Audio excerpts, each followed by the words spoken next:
वाजता काय केलं विचार. तर तू या आजच्या शुभप्रसंगी लोकांना किंवा काय संदेश. जी मेडिकलला स्टुडंट आहेत हा. किंवा जी PGची तयारी करतात तर त्यांना कोणता सल्ला देशील की अभ्यास कसा करावा, कुठल्या पुस्तक वाचावीत, कुठले वाचून कशी रिव्हिजन करावी, किती क्वेश्चन बँक सोडवावे, असं अशा प्रकारे सगळं काय वाटतं त्याबद्दल सांगा.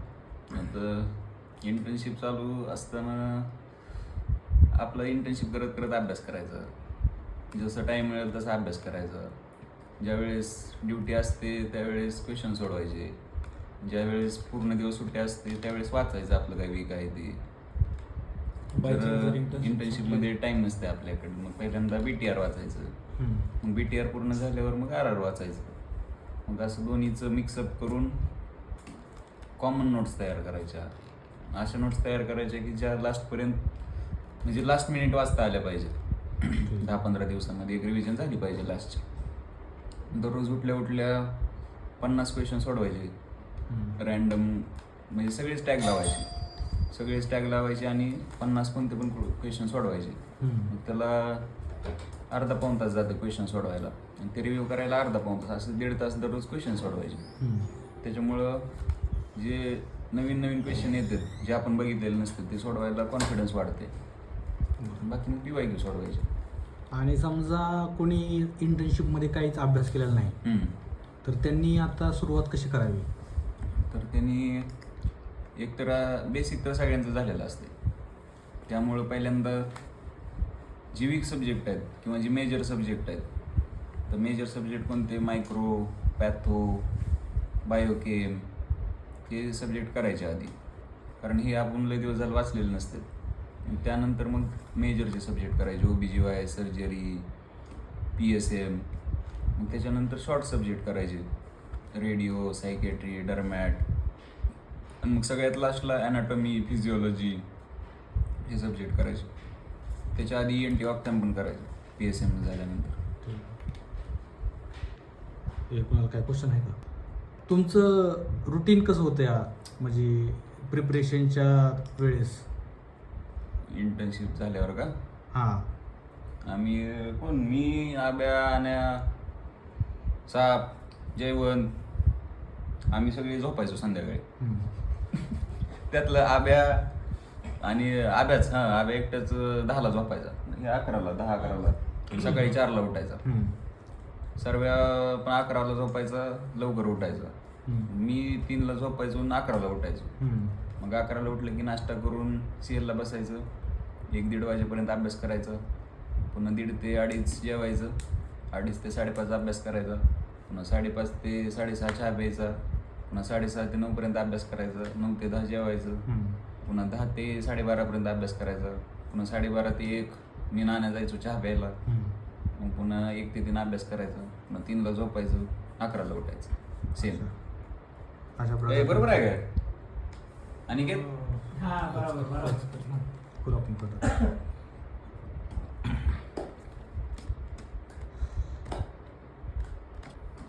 तर आपल्या आता सध्या कसा 30 ऑगस्टला टेंटेटिव्ह डेट आलेली आहे नीट PGची. तर त्या दृष्टीने आज 23 फेब्रुवारी.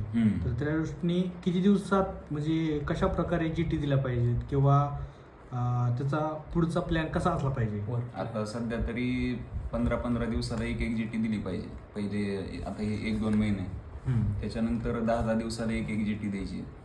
आणि मग जसं लास्टला 2-3 महिने राहतील, लास्टच्या 2-3 महिन्यापैकी पहिल्या 1 महिन्यामध्ये आपले नॉर्मल GT द्यायच्या, मॅरोच्या किंवा सेरेबेलमच्या. मग आणि लास्टच्या 2 महिन्यामध्ये मॉक टेस्ट द्यायच्या सगळ्या. मग आता GT देताना आपला पेपर 9ला असतं, मेन पेपर. मग 9 वाजताच आपण पण GT द्यायची. 9 ते 12:30पर्यंत GT द्यायची. मग 12:30 ते 1:30 किंवा 2पर्यंत निवांत राहायचं, जेवायचं हे ते, म्हणजे 12:30 ते 2:30-3पर्यंत. त्याच्यानंतर मग 3 ते 4-5पर्यंत तुम्हाला काय करायचं ते करायचं, फ्री टाईम. पुन्हा 5 वाजल्यापासून ते 11-12पर्यंत GT रिव्ह्यू करायची पूर्ण एका दिवसात सगळेच. त्याच्यामध्ये पण आधी जे चुकलेले क्वेश्चन आहेत ते रिव्ह्यू करायचे. त्यानंतर जे गेस केलेले क्वेश्चन आहेत ते रिव्ह्यू करायचे. मग लास्टला टाईम राहिला तर मग जे बरोबर आले ते एकदा बघायचे, पण बरोबर आलेले काय नाही बघितले तरी चालते. म्हणजे असं एका दिवसात जी रिव्ह्यू होईल. समजा आता नीटचा पेपर झाला आणि GT भरपूर दिल्या पाहिजे. म्हणजे मी 10 GT दिल्या होत्या, ती माझी चूक होती. GT कमीत कमी 25 ते 30 GT दिल्या पाहिजे. ठीक आहे. बरं समजा आता नीटचा पेपर झाला आहे, त्याचा रिझल्ट लागला आहे आणि रँक असा 10,000, 5,000 किंवा 3,000, 2,000 अशा दरम्यान आलेला आहे. तर त्याच्यात ब्रँच समजा निवडताना कुठली काळजी घेतली पाहिजे किंवा कुठला विचार केला पाहिजे? एक तर पहिल्यांदा आपली आवड बघायची काय आहे. जी आवड आहे त्या ब्रँचला आधी प्रेफरन्स द्यायचा. मग त्यानंतर जर ती पण भेटत नसेल आपल्या आवडीची ब्रँच, तर मग ओव्हरऑल आपलं पुढे आपल्याला काय करायचं आहे, आपल्याला पुढे सुपर स्पेशालिटी करायची की नाही, किंवा एवढ्या ह्याच्यावरच बास करायचं आहे, त्याच्यावरून मग दुसरी ब्रँच ठरवायची. किंवा आपल्याला वर्कलोड सहन होतं आहे का, किंवा आपलं कमी हेक्टिक पाहिजे, किंवा पुढं स्कोप कशाला आहे, आपल्या गावात कोणते डॉक्टर जास्त आहेत, कोणते डॉक्टर कमी आहेत, म्हणजे आपल्याला जिथं प्रॅक्टिस करायची आहे तिथं आपण टिकू शकतो का, ह्या सगळ्या दृष्टीनं विचार केला पाहिजे ब्रँच निवडताना. तुम्ही ब्रँच निवडताना काय विचार केला होता, किंवा म्हणजे तुमचं अगोदरच ठरलं होतं की हीच ब्रँच घ्यायची, किंवा म्हणजे नंतर ठरलं रँक आल्यानंतर की तुम्हाला कुठली ब्रँच पाहिजे ते? मला पहिल्यांदा मेडिसिनच पाहिजे होतं. मग नाही, मला इंटर्नशिपमध्ये पहिल्यांदा OBGY पोस्टिंग होती. त्यावेळेस वाटायचं OBGY केलं पाहिजे, पण पहिल्यापासून मेडिसिन करायचं होतं, त्यामुळं मेडिसिनकडे ओढ होता. मग मेडिसिन काही भेटत नव्हतं 9,000ला. मग माझं दुसरी चॉईस सर्जरी होती, कारण मला म्हणजे न्यूट्रल होतो मी मेडिसिन आणि सर्जरीमध्ये. पण आता मेडिसिन आणि सर्जरीमध्ये मी पहिल्यांदा DNB मेडिसिन टाकली आणि नंतर मग नाही भेटलं तर सर्जरी असं टाकलेलं. पण थर्ड राऊंडला भेटून गेलं चांगलं ह्यानं DNB मेडिसिन घेतली. तुमचा म्हणजे ही ब्रँच निवडताना मी भरपूर तुमचे किस्से ऐकले आहेत की तुम्ही परभणीला गेलात, नंतर लातूरला गेलात, नंतर मला वाटतं छत्रपती संभाजीनगरला बी जाऊन आलात. परत नंतर मला असं विचारलं होतं की रत्नागिरीचं एक कॉलेजचं नाव मला आठवत नाही, पण त्या कॉलेजबद्दल विचारलं होतं. तर असं म्हणजे नेमकं काय काय केलं त्याच्याबद्दल थोडी माहिती सांगा.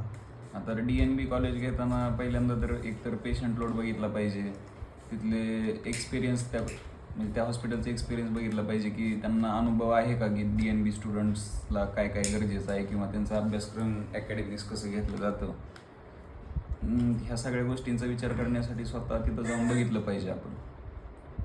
मग ते बघितल्यानंतर ठरवायचं की कोणतं कॉलेज चांगलं आहे, कोणतं कॉलेज नाही.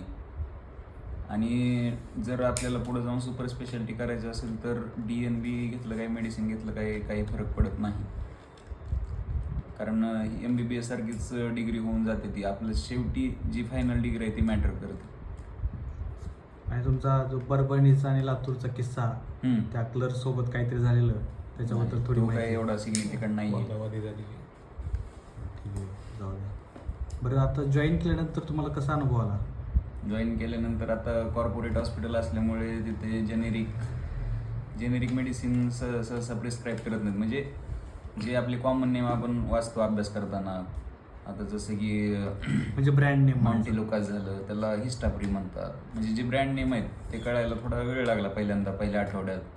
नंतर तिथलं वातावरण समजून घेण्यात थोडा वेळ लागला, कारण गव्हर्नमेंटला कसं आपले सिनियर असतात, त्यांच्या अंडर ते जे सांगेल ते आपण करतो. पण इथं आपल्याला कन्सल्टंटच्या अंडर करावं लागते काम.